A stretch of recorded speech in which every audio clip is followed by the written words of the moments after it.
समृद्धी महामार्गावर शिर्डी आणि नागपूर या दोन ठिकाणी वाहनांच्या सुरक्षेसाठी टायर तपासणी केंद्र उभारण्यात आली आहेत। समृद्धी महामार्गावरील बहुतांश अपघात हे वाहनांचे टायर फुटल्यामुळे होतात, त्यामुळे ही केंद्र उभारण्यात आली आहेत। समृद्धी महामार्गावरच्या शिर्डी इंटरचेंज इथल्या टोल नाक्यावरती केंद्र आहे। यात basic air filling, basic puncture दुरुस्ती, wall pin check, replacement, tyre checking अशा अनेक सुविधा मोफत दिल्या जाणार आहेत।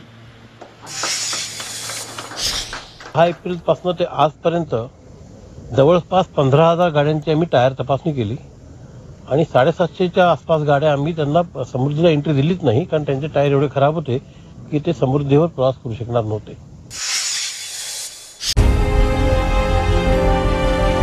विकासाचा ध्यास म्हणजे